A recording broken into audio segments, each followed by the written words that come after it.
I have a lot of computers. Probably one of the lesser known of these is my Gateway 566GE, which was donated to the channel by Petabyte AG all the way back in February of 2023, alongside an HP Pavilion A735W. I have not powered this thing on in a year, and it also has dying components. So, well, yeah. I want to first explain why this hasn't appeared on the channel more than a year. Alright now, so a bit of background. This system hasn't been covered in more than a year, and the last time that I properly covered it, I wasn't very fond of that video. This doesn't mean that it's not been on my mind, because it's been on my mind a few times, although nothing has came to fruition until now. There were a few times, such as I had plans for something like this, and I also had plans for maybe doing this video in January, or after I did my Windows Blanket 2024 videos, but that never happened, so well, yeah.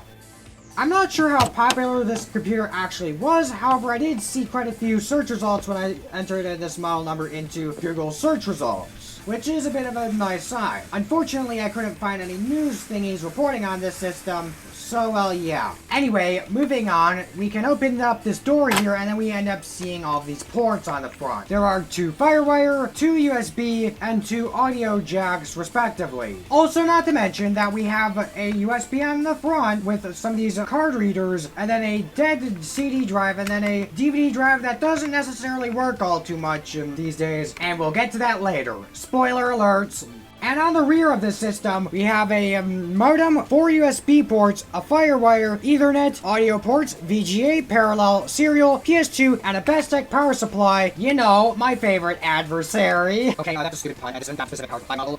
Next, I want to look inside of this thing. This is a very annoying process. The thumb screws are okay, but the real problem that I have with this thing is the side panel, which I wouldn't be surprised if somebody used some sort of very solidifying element to try to get in there and keep it in there, because it was really hard to get off. I'm not sure if maybe WD-40 or some element would help, but seriously, this was like really hard to get off. I'm not sure if maybe working out may help the problem, but I don't think so, because I can lift this computer just fine, for the most part. Yeah, I eventually got it off, and I had to lie the system on its side in order to actually get the side panel off.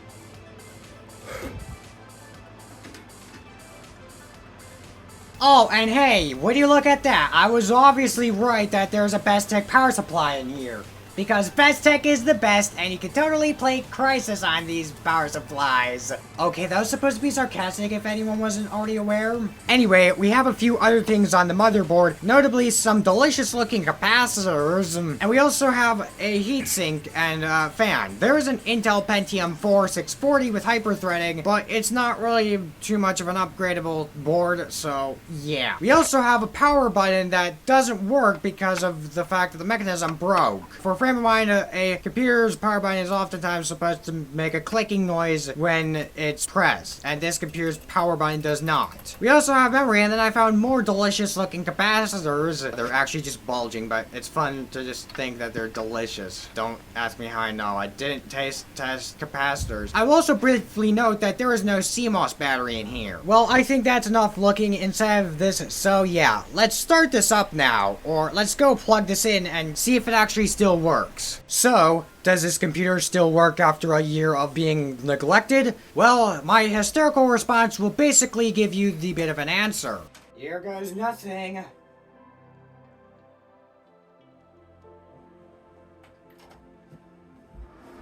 Oh my...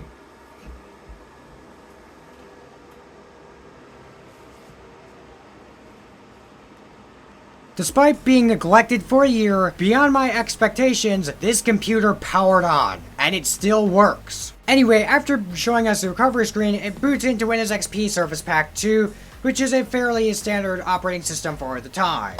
I'm not going to really go into this much, but well, yeah. I want to first start with Microsoft Works word processor, which was a tad bit like Microsoft Word, except for your average consumer who just bought a new PC and stuff. Yeah, it's a word processor, alright. It doesn't have too many features, but you can at least do your good typing stuff in it, like if writing fanfics, for example. I want to move on to Napster next. This was a music playing program at the time. You probably know Napster for being that one program that generally, you know, it was all over the place, and we kind of have it to blame for all the general, like, streaming services and whatnot of today. But this was a music playing program at the time of some sort, and I can't really use it because I don't really have any working disk drives in the system. Oops. We also have two security centers and antivirus systems, those being Norton Security Center and McAfee Security Center. Other programs I will briefly mention include Cyberlink Power DVD, QuickTime Player, Microsoft Money 2005, Microsoft Picture Premium 10, which is a tad bit similar to Microsoft Digital Image 2006, which I made a video on a tad bit back, and Real Player 6. So, well, yeah. Anyway, we also have America Online 9.0. Yeah, AOL. That may bring back memories for quite a few people.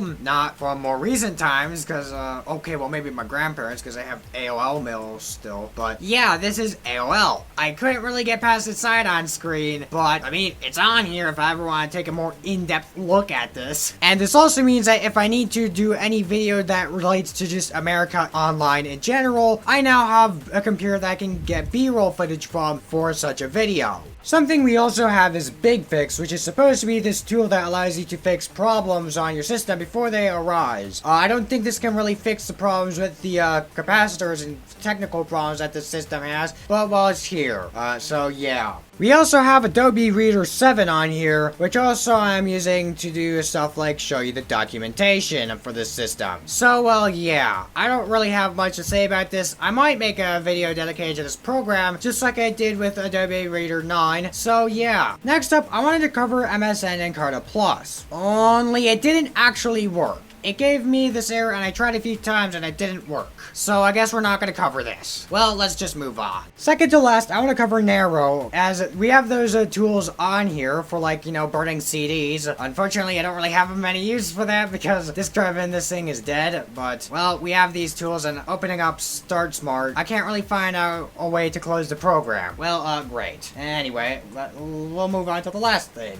Last but not least, I want to cover Windows Media Player 10 because there never really seems to be a good opportunity to do so, even if real briefly, since usually times it usually gets upgraded to Media Player 11, or just stays on Media Player 9. So, yeah, Media Player 10 looks quite nice in my opinion, and as you can see, I'm using the out-of-box experience track for a sample here because I don't really have any proper music on here, and you can generally tell that the speakers sound quite great. I'm not sure on the copyright status of the song, but I've used it, I think I used it before in a video, and I was fine, so, yeah. So, yeah, I think that's enough of the software side, so let's just shut this down, and while this is shutting down, I will note that the sound kind of glitched out at the last second before the PC powered off, and we can't power it down now until we plug it back in because of the fact that the power button is broken. So anyway, I think we should make conclusions now. So, what's the moral of the story? I'm not entirely sure. Probably you shouldn't leave a old PC that isn't in the greatest of a condition lying around for a year. I mean, it wasn't in the